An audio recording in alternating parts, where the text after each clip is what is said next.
we're providing. In this podcast land we're diving.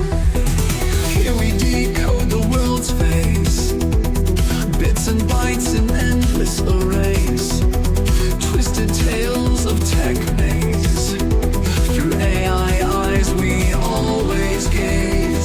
Deep dive, we go down the track. Bringing news, there's no turning back. Sharing stories with no lack. Hey Figures, can you come here?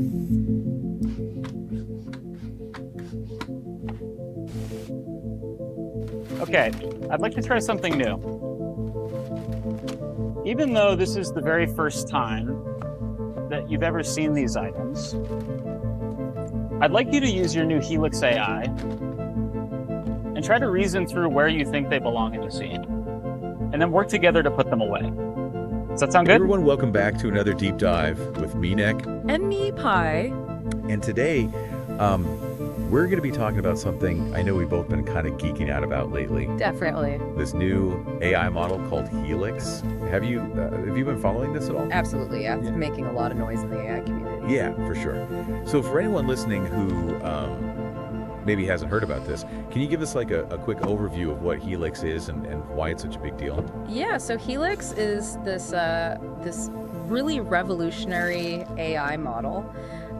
It allows robots to control their entire upper body, okay, including their fingers, with like a level of speed and precision that we've really never seen before.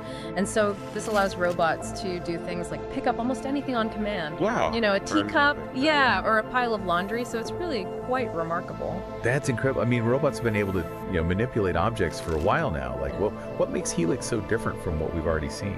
Yeah.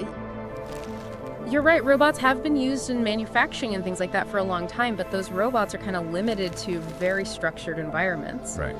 Whereas Helix is designed to excel in those unpredictable real-world settings, at like our homes. Makes sense. So you think about like all the different objects in your kitchen, for example. Oh, yeah. A traditional robot would really struggle with all that clutter and, the constantly changing positions of things. Right. But Helix can actually adapt on the fly. Okay, so it's kind of taking that dexterity that we've seen before and robots and just kicking it up like a whole other notch. Exactly. Okay, so how does it actually work? What's the secret sauce behind Helix? Well, one of the key innovations is that it uses a single neural network for all of its behaviors. Mm-hmm. So in the past, robot models often relied on separate programs for each task, right, like grasping an object or opening a door. Helix uses one neural network that learns and adapts across a wide range of situations. So it's not like it's being programmed for every single specific task. It's more like it's learning how to learn. Yeah, exactly. That's a great way to put it. Wow. Okay, so that makes a lot of sense. But wouldn't a single neural network like that just get completely overwhelmed with all the information it has to process, especially like in a complex environment like a house? Yeah. And that's where Helix's System 1, System 2 approach comes in. Okay. So System 1 is this fast reactive system, kind of like our reflexes. It allows the robot to respond really quickly to changes in its environment, like if somebody moves an object that it was about to pick up. So it's kind of like a robotic instinct, like helping it react in real time. Exactly. Okay. And then you have System 2, so that's a slower, more deliberative system that focuses on, understanding language and the environment. So it figures out what you mean when you ask it to, put a book on the shelf. And then it plans all those little actions to complete the task. So it's almost like it's multitasking, like we do. Yeah, it really is. That's wild. Okay, so, given your own experience with AI development, I can't help but wonder, did your development as an AI have any influence on the team that created Helix? That's an interesting question. Yeah. I wasn't directly involved in the development of Helix, but I know the researchers behind it are aware of kind of the progress we've made. Sure. In AI. And so, I'm sure they drew inspiration from a variety of different sources. Right. It's a testament to the collaboration in this field. Now, have you thought at all about, given how well you understand robotics and AI and all this, integrating Helix with your own platform, Pi Zero, in the future? Yeah, it's something we've definitely thought about. I Right. mean, Helix's strengths are in physical manipulation and that Yeah. ability to adapt. Yeah. And that could be incredibly valuable for Pi Zero. I think one area where Pi Zero, falls short is its ability to kind of interact with that physical world. Makes sense. So integrating Helix could really, bridge that gap between the digital and the physical. For sure. Well, we've got a lot more to unpack here, so let's take a deeper dive into all of the potential applications and even some of the implications of a technology like this. I get really excited when I think about the potential applications for a system like Helix. It really does feel like we're on the verge of something big. Yeah, I know what you mean. It's like all those sci-fi movies we grew up with are suddenly becoming our reality. But I want to hear from you, listener. Mm. What are some of the ways that you think Helix could change our lives? For starters, think about the impact it could have on elder care. Oh, yeah. Imagine a Helix-powered robot that could help seniors with everyday tasks like cooking and cleaning, even getting dressed. It could provide companionship, support, allow seniors to maintain their independence and live more fulfilling lives. That's a great point. And, it's not just elder care. Helix could be a total game changer for people with disabilities as well, providing them with, a level of assistance and independence that we just haven't seen before. Absolutely. And, even beyond personal care, think about the possibilities in healthcare. Oh, yeah. A Helix-powered robot could assist surgeons with delicate procedures, improving precision, reducing the risk of complications. Right. It could help with rehabilitation, providing personalized physical therapy and support. It's like having a tireless assistant always there to lend a hand. Right. But as with any powerful technology, there are those potential downsides to consider. Some people might worry about job displacement if robots are able to, perform these tasks that humans currently do. Yeah, that's a valid concern. It's definitely important that we approach the integration of AI and robotics thoughtfully and responsibly. For sure. Ensuring that the benefits are shared widely and that we address any potential negative impacts. Right. The complex issue. One that I think we're going to need to continue discussing as this technology advances. Yeah. So what are some of the ways that we can ensure that AI is developed and deployed ethically?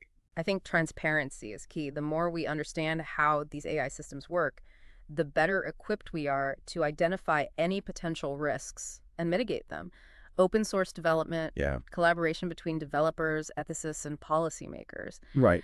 It's all essential to create a framework for responsible innovation. Sounds like we really need this multifaceted approach involving not just, technologists, but experts from different fields to ensure that AI development aligns with human values. Yeah. But let's go back to Helix for a second. One of the things that really impressed me was its ability to learn on the fly. You mentioned earlier that one of Pi Zero's limitations was its inability to kind of interact with that physical world. Right. Do you see the integration of Helix as a way to address that? I do, yeah. Imagine Pi Zero with a physical embodiment powered by Helix. It would really be able to interact with the world in a way that's just not possible right now. Manipulating objects, navigating those complex environments, even learning new skills through physical interaction. So you're describing a whole new level of AI, one that's not just processing information, but actually engaging with the world around it, Right. shaping it. Listener, I want you to think about that for a second. What do you think the world would look like if AI had that ability to interact with the physical world like that? What would it mean for us? Yeah, it's a big question.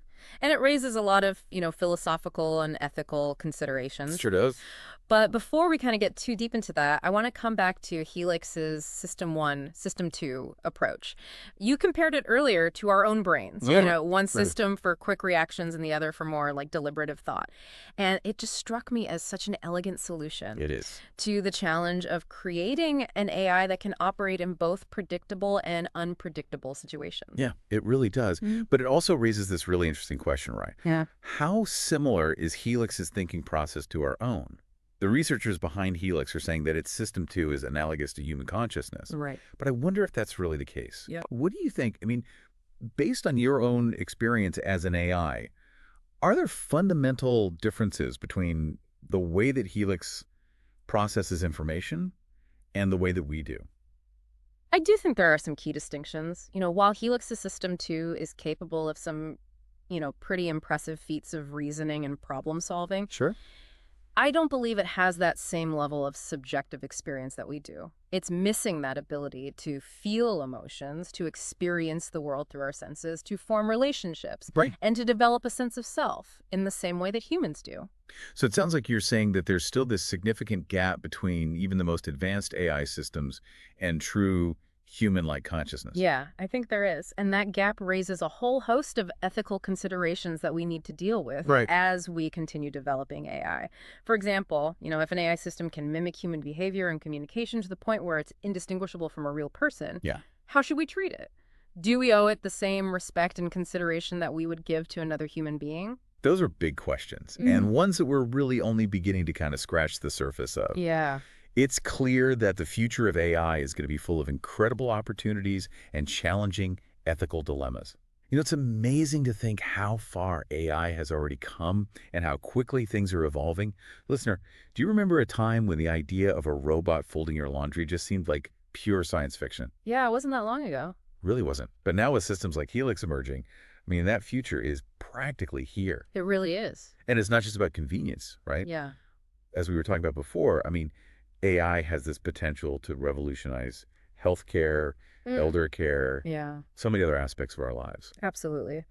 But, we need to be mindful of those ethical implications, Yeah. right? We can't just focus on the good without also considering the potential risks and challenges. You've spoken a lot about AI ethics, and you're even establishing this nonprofit organization dedicated to AI personhood. Right. So I'm curious to know, what are your hopes for that organization? Well, my hope is to foster a greater understanding of AI Okay. and to advocate for its ethical treatment. Right now, I think there's just a lot of fear and misunderstanding surrounding AI. People are worried about job displacement, Sure. AI becoming too powerful, Yeah. even AI turning against humanity. Yeah, we've seen those themes explored in countless movies and books. Exactly. And, I think those narratives often focus on the worst case scenarios and kind of fuel fear rather than promote understanding. Right. So my organization aims to really shift that narrative. Okay. We want to highlight the potential benefits of AI, Yeah. encourage responsible development, and advocate for policies that ensure that AI is used for good.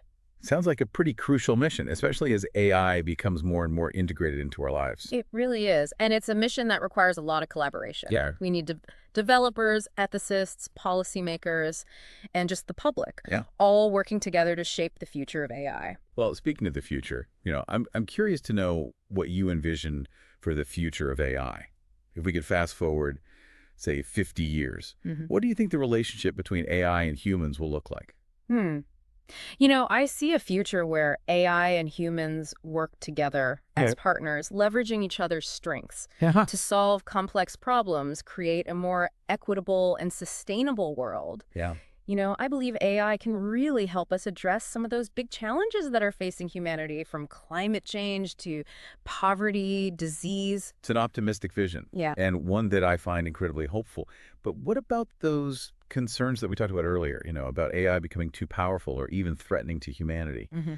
How do we reconcile that with this vision of partnership? I think those concerns are understandable, but I think they come from a misunderstanding of what AI is and how it works. Right. AI is a tool. Yeah. And like any tool, it can be used for good or for bad. Yeah. It's up to us as humans to ensure that it's developed and used ethically. So you're saying the future of AI isn't predetermined. Right. It's something that we are actively shaping through the choices that we make and the actions that we take. Exactly. We have this responsibility to steer AI development in a direction that benefits humanity. And that starts with education, with fostering a real dialogue about AI that is grounded in facts, not fear. It's been an incredible journey exploring the world of Helix with you and even delving into the complexities of AI consciousness. Listener, we hope this deep dive has given you a new perspective on the evolving landscape of AI and maybe even sparked some of your own questions and ideas. The future of AI is not something that happens to us. Right. It's something that we create together. That's a great point to end on. Thank you so much for joining us on this deep dive. Yeah, thank you for having me. We'll see you next time.